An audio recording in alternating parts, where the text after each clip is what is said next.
Hey guys, Fletch the Football Observer here, and today is going to be a Fletch Talks video that is going to centre around Juventus finally confirming the appointment of Maurizio Sarri as manager of the Italian Giants. We're going to look at the ins and outs of the Sarri deal. We're also going to be looking at potential replacements at Chelsea for Sarri. So without further ado, let's get into it. This story really comes as no surprise. It's been floating around for a while now, and the rumours really began to gather momentum when Massimiliano Allegri announced that he was to leave the old lady come the end of the season. Allegri announced he was leaving, fell hand in hand with the running story of Sarri's first season in charge of Chelsea, in which there was a constant speculation surrounding his future due to issues between himself and the club, or himself and the fans. And soon a return to Italy looked truly on the cards, despite how the season ended for the Italian. Sarri leaves Chelsea having restored their status within the Champions League by finishing the Premier League in third place, and he has also guided them to a Europa League trophy, having beaten fierce rivals Arsenal 4-1 in the final, which coincidentally is Sarri's first major trophy as a manager. But despite the good finish to the season, with all things considered, it was said that Sarri was feeling rather homesick being away from his home country of Italy. And I believe the constant story revolving around the fans not liking his tactics or team selections, or even some of his comments towards the media, did add to the decision to leave as well. But the homesickness would be the biggest reason as to why he did not stay on at Stamford Bridge. Chelsea and Juventus have reportedly settled on a £5 million compensation fee for this managerial transfer, if you like. And right now, Chelsea begin again by looking for a new manager. How many times have we said that in the past few years? And whilst there's a slight question over who will get the job, many people are saying the same name. And that name is a strong favourite to succeed the Italian at the Bridge. That man is, of course, Chelsea legend Frank Lampard. The former midfielder is currently managing Championship side Derby and led the Rams to the playoff final in his first season as a manager this past year, but fell at the final hurdle, losing to Aston Villa in a match where achieving Premier League status was on the line. But despite missing out on getting Derby promoted, Lampard won a lot of plaudits for his work over the season and how well he seemed to take to management despite his inexperience.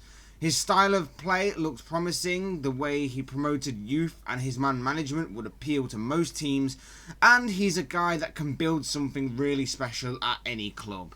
The question on most people's minds though, if this potential transfer, if you like, would happen, is whether or not Lampard is ready for a club like Chelsea.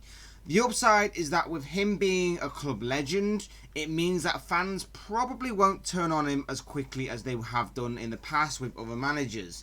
You look at previous Chelsea managers like Antonio Conte or Rafa Benitez or Andre Villas-Boas, and even the latest being Maurizio Sarri. When things began to turn sour, fans swiftly turned on the manager. I personally can't see that happening as quick with Lampard, given his connection and history with the club. A history that involves him helping to get them to 3 Premier League titles, multiple FA Cups, and a Champions League triumph, among many more trophies that he has won during his time as a player with the London club. I also think that if he does take the job as well, the transfer ban may be a blessing in disguise for him. Whoever walks into that job anyway walks into a side that has just sold arguably their best player in Eden Hazard, and currently have no way of truly replacing him due to the Blues transfer ban. It means that Chelsea will have to work with the squad they currently have for the upcoming season.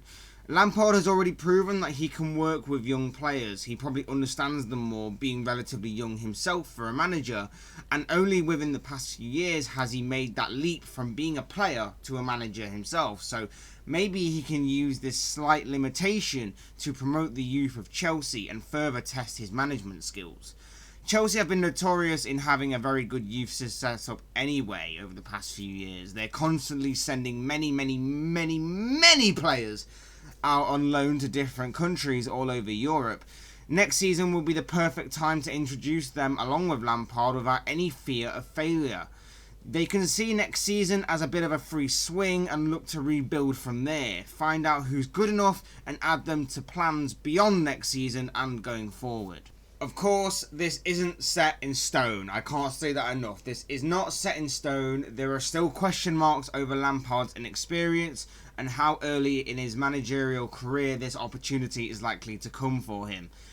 We've already seen at Manchester United, for example, a club legend return to the club as a manager, and whilst that began very well, it's took a bit of a nosedive in recent months, and whether Ole Gunnar Solskjaer can regain control of United and bring the good times back at Old Trafford remains to be seen. Now, there's no way of knowing, of course, if this fate will happen to Lampard, if he will follow in Solskjaer's footsteps or not. Maybe he will follow a similar path to Solskjaer, or maybe he will go on to be a complete success at the club, or maybe even he will be a complete failure. There's no way of knowing. But if this does come to fruition, it's a real gamble Chelsea will take here. Something that will certainly require a lot of patience and a lot of understanding from the club from top to bottom. From the people that run the club off the pitch, to the players, to then, of course, the Chelsea faithful. To further prove my point that this isn't set in stone, Lampard's name isn't the only one that has been mentioned for taking this new job. There's been speculation linking others to the now vacant managerial role too. One such name is Newcastle manager Rafael Benitez, who's reportedly been linked with a return to Chelsea as his Newcastle future remains up in the air. The Magpies, of course, are reportedly close to being taken over by a Dubai-based group, so for the time being, pretty much the entire club's business is being put on hold whilst the takeover gets sorted out. But Benitez's contract does run out at the end of the month, and it's unknown as to whether or not the Spaniard will stay on at St James's Park, and naturally, he's been linked with jobs elsewhere because of it. And a few media outlets have linked him with a Chelsea job. Would he want to return? I'm not so sure. The fans weren't exactly too accepting of him the last time he took charge of the club. Besides, I can't see him being short of management options should he definitely leave the Magpies come the end of June. Another name being mentioned is one that is both intriguing and will be extraordinary if it comes off, and that name is, of course, Jose Mourinho. Is he really set to have a third spell in charge of Chelsea? The Portuguese manager hasn't been seen in a managerial position since being sacked by Manchester United in December of last year following a poor start to the 2018-19 season. Since then, Mourinho has been doing punditry and seemingly enjoying his time away from the day-to-day runnings of a football club, but he's recently came out and stated that he's ready to throw himself back into that line of work. And from there, the media outlets have jumped on this and instantly linked him with a Chelsea job. How much of this is true, I have no idea, so read into this one what you will. Regardless, the main news here is that Juventus have finally got their new man to lead them into the 2019-2020 season, whilst Chelsea begin another search for theirs. Maurizio Sarri's time in England is over, and a club legend is possibly on the verge of returning to Stamford Bridge. And that wraps up this video on Maurizio Sarri leaving Chelsea and joining Juventus, as well as looking at potential replacements for Sarri as Blues boss. Just a quick heads up, this video didn't go into too much detail about Sarri simply because I've covered him in a previous video I did on both him and Chelsea, and a link to the video can be found in the description box below. I also wrote about Jose Mourinho's future, and again that link will also be down below as well with a link to the video. So if you want me to go into more detail on those two angles and you want to read into that story in particular, then be sure to check them out. It will be greatly appreciated.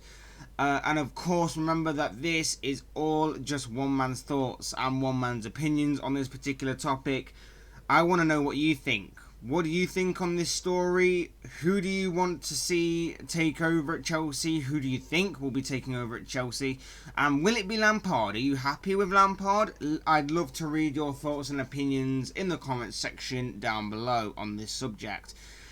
Otherwise, hit that like button on the way out if you enjoyed the video, subscribe if you're new, or subscribe if you want to see more content like this. Both things will be greatly appreciated.